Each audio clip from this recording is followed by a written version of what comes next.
Caveman noticed something strange. The less rocks caveman have, the more rocks everything costs. There is a secret tax in America that nobody talks about, and it targets the people who can afford it the least. It is not one big bill. It is 1,000 small ones, bleeding quietly, every single month. It is called the poverty premium, and right now, it is draining money from tens of millions of people who do not even know it exists. And the worst part? The list of ways it happens is longer than most people think. Here is every way being broke ends up costing more money. Not less, more. Number 1, the food desert tax. Caveman hungry. Caveman go to store. But here is the problem. In many low-income neighborhoods across America, there is no real grocery store nearby. What researchers call a food desert, an area where affordable, fresh food is hard to find, forces people to shop at convenience stores or tiny bodegas instead. And those places charge more. Not a little more, a lot more. According to research from the Brookings Institution, in neighborhoods like Compton, California, there are over 200 small bodegas instead of large grocery stores, and they charge noticeably higher prices for the same items. Meanwhile, wealthier neighborhoods nearby have full supermarkets with lower prices and more choices. But it gets worse. A Harvard study found that eating healthy costs about $1.50 more per day on average compared to eating unhealthy food. For a family already scraping by, that adds up to over $500 a year just to eat better. Therefore, being in a food desert is not just inconvenient, it is an automatic price increase on survival. Caveman just want berries. Why berries cost more in cave? But the food desert is only the beginning. Because once someone runs out of money trying to eat, they usually need to borrow. And that is where things get a lot darker. Number 2, the payday loan trap. Caveman need 300 rocks. Caveman have 0 rocks. Caveman go borrow rocks. When people with low incomes need quick cash and do not qualify for a regular bank loan, many turn to payday lenders. These are the shops with neon signs and 0 questions asked. The catch? The interest rates are enormous. According to the Consumer Financial Protection Bureau, payday lenders typically charge $15 to $30 for every $100 borrowed. That sounds manageable, but calculated as an annual percentage rate, it comes out to anywhere between 391% and over 520%, according to data compiled by InCharge Debt Solutions. A regular credit card typically runs under 30%, so a payday loan can cost more than 10 times that. But here is the trap. The Consumer Financial Protection Bureau found that about 80% of payday loans do not get paid back in the original 2-week window. Borrowers roll them over, take out a new loan to cover the old one. Pew Charitable Trust's research shows that on average, payday borrowers end up in debt for 5 months and pay around $520 in fees on top of the original amount. The person who borrowed $375 to cover rent can end up paying back nearly $900 by the time it is done.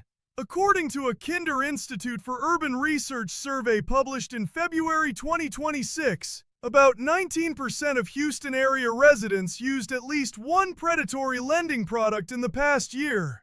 Nearly 60% borrowed that money to buy food or groceries. These are not reckless people. These are people surviving with the tools available to them. Caveman borrow 1 rock. Caveman pay back 5 rocks. Caveman still hungry. And here is what nobody mentions after explaining the payday trap. The place someone goes to cash that loan check? That costs money too. Number 3, the check cashing fee. This one sounds small, but it drains money every single paycheck. When someone does not have a bank account, they cannot just deposit a check. They have to go to a check cashing store. And those stores charge a fee, anywhere from 1 to 12% of the check's total value, according to She Budgets. On a $500 paycheck, that is up to $25 gone immediately, just to access money that was already earned. The obvious question is, why not open a bank account? But it is not always simple. Opening one often requires a minimum deposit, identification, and a clean banking history. Many low-income workers do not qualify, and many live in what researchers call a banking desert. The Brookings Institution found that while a wealthy neighborhood like Manhattan Beach in Los Angeles has about one bank branch for every 4,000 residents, Compton has one for every 25,000. Therefore, basic banking access is something distributed based on how much money someone already has. Here is what makes this genuinely strange. There are people who pay a fee to cash their paycheck, use the cash to buy a money order to pay rent, and then pay another fee for the money order. 3 fees, just to get paid and pay rent.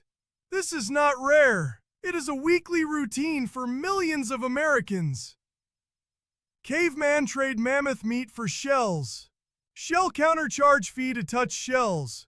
More fees if cave is far from shell counter. But the fees do not stop at banking. They follow people into their cars too. Number 4, the car insurance penalty. Here is one that really does not get talked about enough. Car insurance costs more if someone is poor, even if that person has never had a single accident.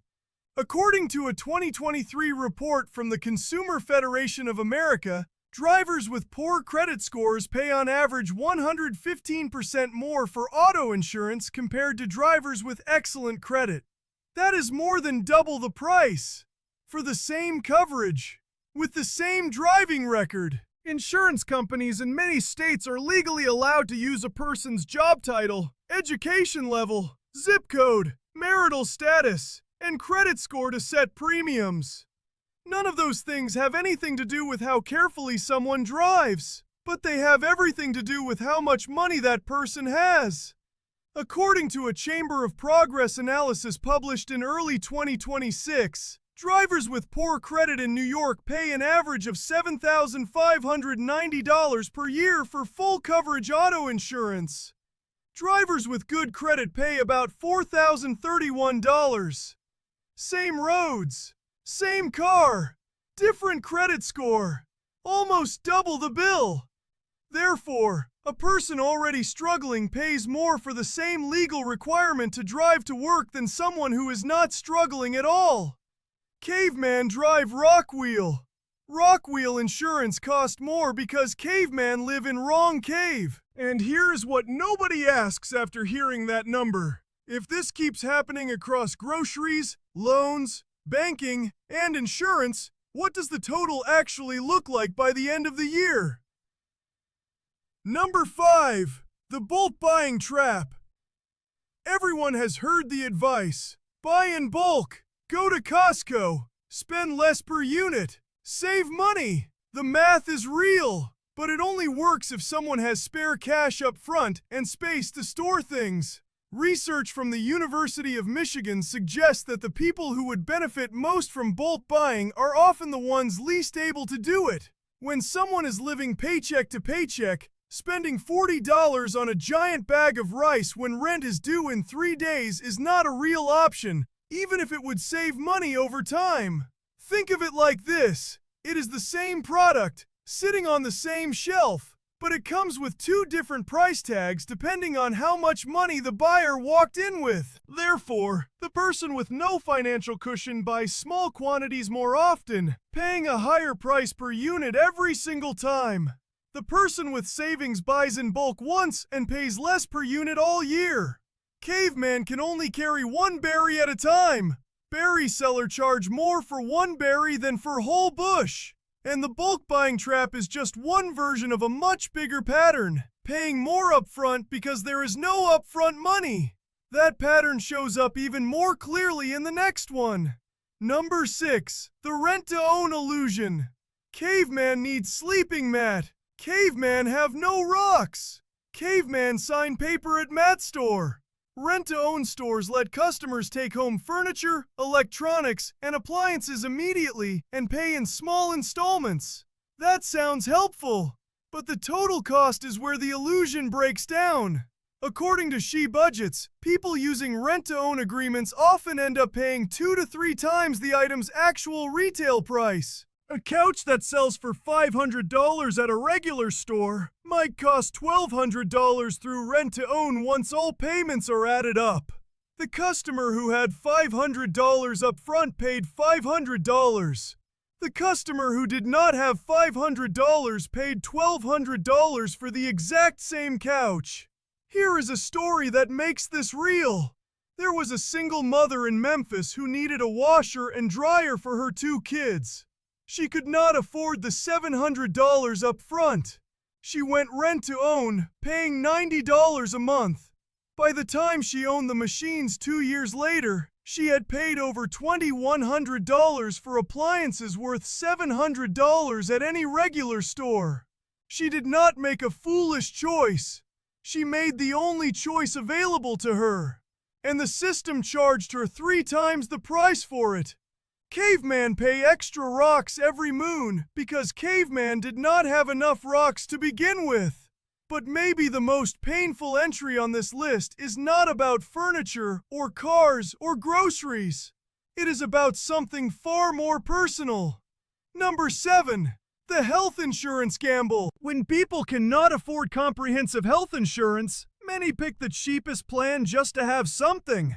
These bare-bones plans often come with deductibles of $5,000 or more, meaning a person pays thousands out of pocket before insurance covers a single dollar of care. A wealthier person affords a plan with a higher monthly premium but a low deductible.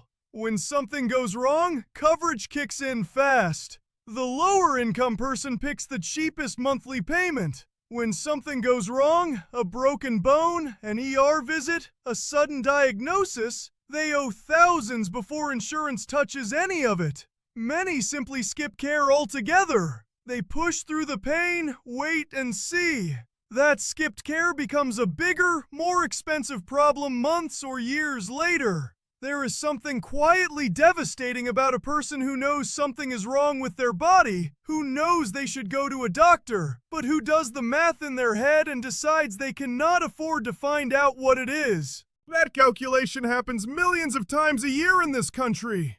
Not because people do not care about their health, because the system makes caring about health a financial risk. According to the Center for American Progress, the 2024 Supplemental Poverty Measure placed over 43 million Americans in poverty. A significant portion of those people are making exactly that calculation right now. Caveman chest hurt. Caveman cannot afford Caveman doctor. Caveman wait. Chest hurt more now. Here is what all 7 of those things have in common. Picture a bucket with a slow leak at the bottom. Every month money goes in from work, but there are 7 small holes drilled into the sides. Food, loans, check cashing, insurance, bulk buying, rent-to-own, healthcare. And through each one, money quietly drains out faster than it does for someone with more. The person trying to fill the bucket does not always see the holes. They just notice the bucket never gets full. That is the poverty premium. It is not one tax, it is 7 holes. And the less money someone has, the wider those holes get. The person who earns more pays less for food, less for borrowing, less for insurance, less for health care, less per unit of groceries, and less to access their own paycheck. The person who earns less pays more for all of it, and the gap between what they earn and what they actually keep gets smaller and smaller, until there is nothing left to save, nothing left to build with, and no clear path out. With that said, see you on the next video.